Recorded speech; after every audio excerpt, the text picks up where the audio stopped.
朋友们，大家好。昨天，当我获悉俄罗斯宣布退出中俄远程宽体客机项目的消息时，我第一感觉就是，这对中国来说是个大好的消息。被西方制裁之后，俄罗斯参与的项目对中国来说已经是个负担。况且，我不认为俄罗斯能给这个项目带来多大贡献。经过C929之后，我感觉中国商飞对制造大型客机信心以及技术都更高了。况且中国自己都能制造运20这样的胖妞，所以没有俄罗斯的参与，中国应该有把握独立制造宽体客机。估计双方协商好了，俄罗斯退出项目，但可以作为部件供应商给中国C929供货，或者中国完全放弃俄罗斯部件都有可能。反正从中国的角度来说，俄罗斯的退出肯定是减负的。德国专业门户网站 Eurotelegraph航空电报对此进行了报道，我们来看看。远程喷气客机，俄罗斯悄悄地从秘密飞机项目中消失了。中国飞机制造商中国商飞可以在没有俄罗斯参与的情况下建造 CR929 远程客机，有越来越多的迹象表明这一点。一个中俄合作的空客 A350 和波音787的替代，这本应是 CR929。但在2023年初，俄罗斯联合飞机公司似乎将退出这个联合项目，这将使中国商飞暂时只能靠自己。然而，在6月，一切看起来又有所不同。俄罗斯副总理丹尼斯·曼图洛夫说 ，CR929 还将与中国共同开发，然而将根据西方国家的意见对该项目进行修改。这位政治人物没有透露细节。俄罗斯从飞机项目上消失了，而预兆再次发生了变化。在巴黎航展的中国商飞展台上，有一张计划中的远程客机的照片，上面不再写着 CR929， 而是只有 COMAC 中国商飞宽体客机，只有新的虚拟涂装的颜色，白色、蓝色、红色，仍然指向俄罗斯和它的国旗。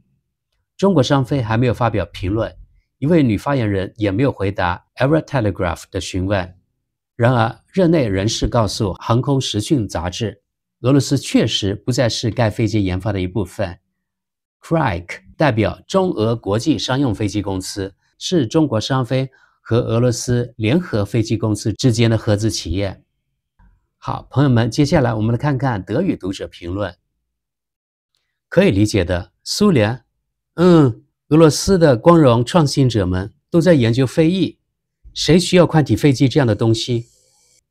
下一位，也许不现实的项目和期限也是中国不希望俄罗斯加入的一个原因。下一位，从长远来看，中国真的会远远超过我们。电动汽车已经让大多数人再也笑不起来，造大飞机，他们只需要几年时间。下一位，与电动汽车有个小小的但重要的区别，中国当前集中在这些方面，因为它不能轻易赶上内燃机的技术滞后。就引擎而言，中国在锂离子电池方面有优势，因为最大的制造商来自那里，而且磷酸铁锂电池 LFP 完全在那里生产。同时，所有制造商，包括西方制造商，都是在与中国差不多的水平上起步的。飞机的情况则不同，西方发动机制造商在高效客机发动机方面仍然遥遥领先。同时，全球客机供应行业主要是在美国或欧洲。在可预见的未来，电动飞机仍将局限于较短的航线，任何中程或远程的飞机将不得不暂时依赖某种喷气式发动机。在这方面，追赶西方制造商也不那么容易，逆向工程也不容易，因为它取决于制造商保密的某些制造方法。例如 C919 飞机与波音737 NG 或 A320neo 大致处于同一水平，尽管采用了更现代的 LEAP 发动机。除了飞机本身，其他一切都来自西方供应商。空客和波音也没有停下脚步，与汽车不同，购买飞机是基于纯粹的经济性而不是情感。下一位，波音和空客都不自己制造发动机，而且他们还内置了很多如今已经是中国制造的电子器件。C919 可能与 737NG 处于同一水平，但 MAX 除了发动机外，实际上是处于同一水平。而当 C919 这一机型真正得到认证，并且价格比 A30 或波音737低30%时，那么它可以迅速给波音和空客造成压力，特别是在亚洲、非洲、南美，可能也会与像 Ryanair、Frontier、Indigo 这样的廉价航空公司一样。欧洲和美国仍然没有吸取教训，不能从一切事物中榨取最后一点利润，因此免费向中国提供知识及技术，把中国养大，直到超越欧美。下一位，如果你的意思是便宜，那么你是对的，否则如果你专注于质量，中国人还不行。下一位，至少对于中国的电动汽车在欧洲这里获得立足点来说，我对你的说法会很谨慎。似乎中国正试图给自己塑造一个高端形象，也就是说，在这里销售的大多数车辆已经卖出了相当高的价格。尽管有人说同样的车型在中国本身就卖得很便宜，这里的价格不能仅仅用海关和运输费来解释。但是中国确实仍然有一个廉价的形象，而且通常是合理的。特别是在中国，当涉及到房地产时，仔细观察就会发现质量很差。另一方面，德国的建筑质量也在下降，所以不应该低估中国。在不久的将来，廉价和高价接近于高端，可能都来自中国。下一位，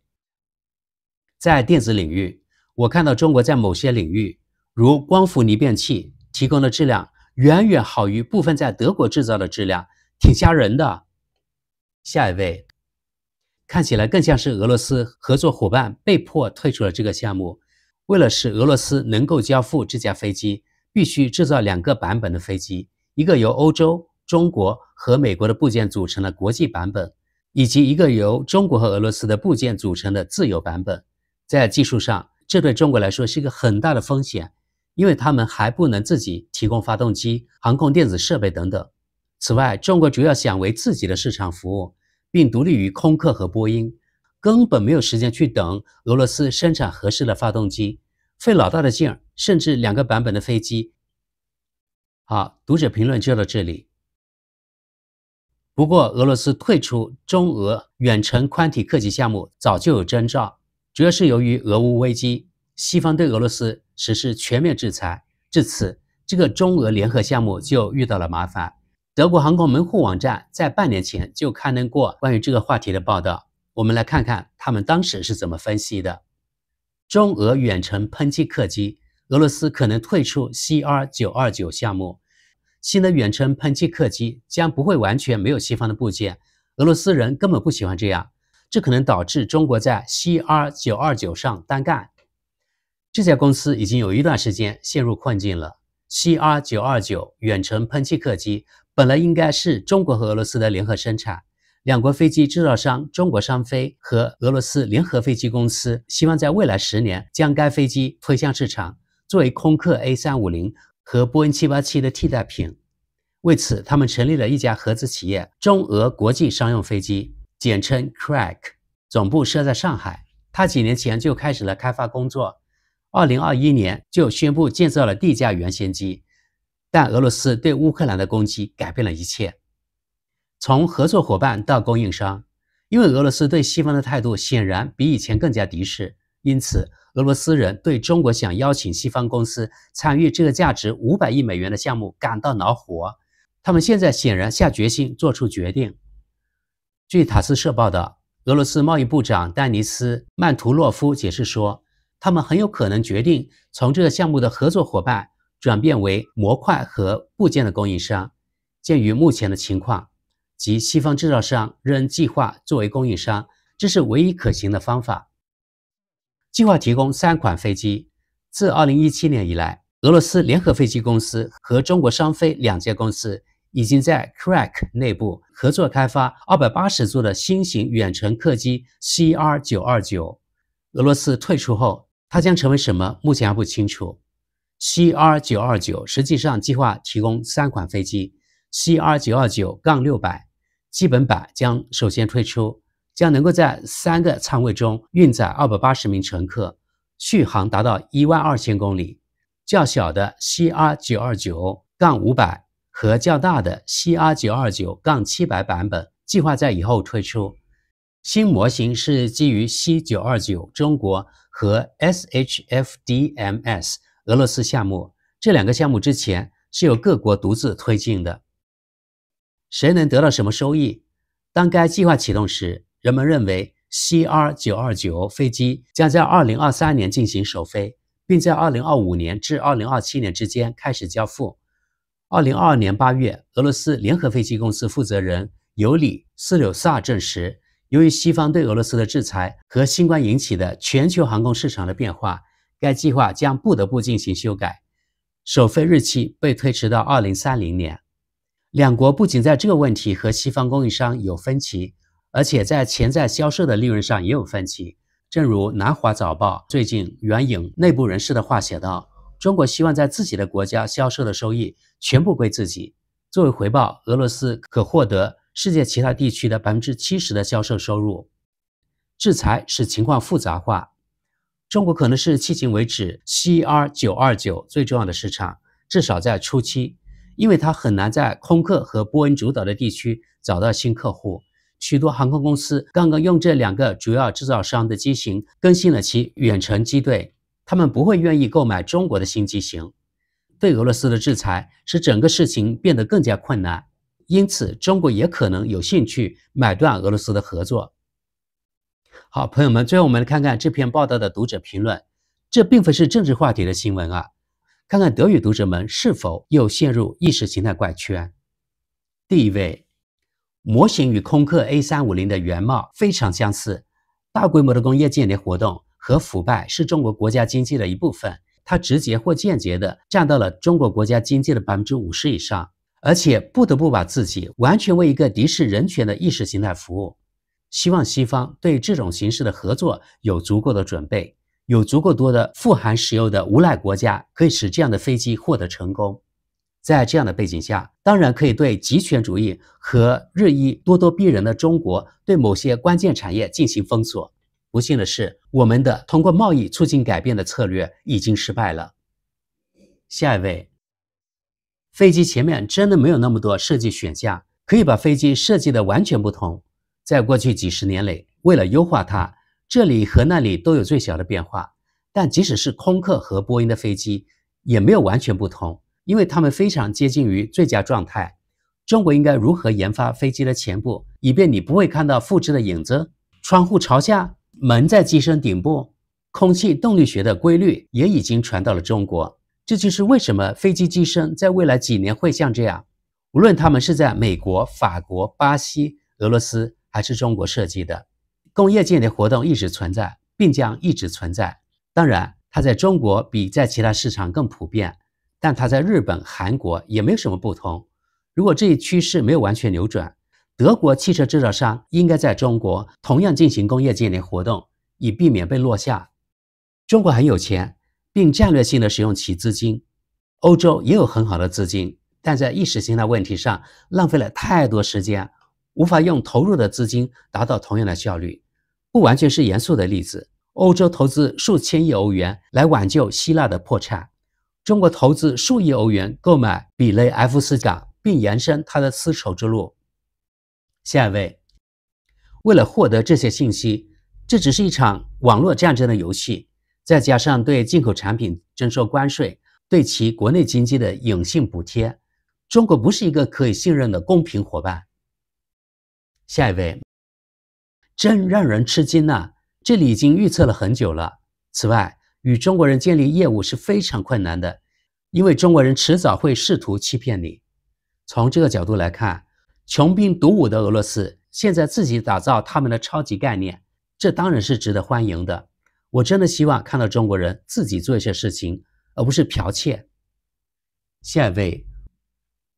在政治上，这对中国来说是一个真正的走钢丝的行为。一方面，你可以肯定，目前与俄罗斯合作，向西方国家出售飞机是非常困难的，甚至是不可能的。如果不被制裁，无论如何都会出现审批延迟，也很难激发航空公司的热情。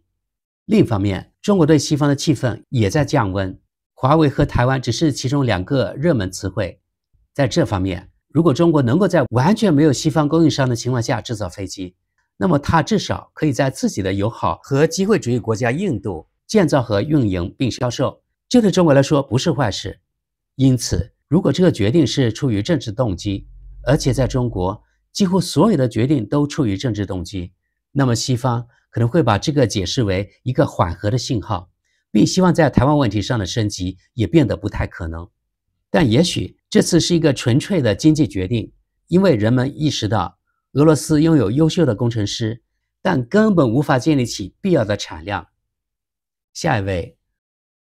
印度与中国不是朋友，而是敌人。下一位，俄罗斯目前还想用什么技术与中国合作？下一位，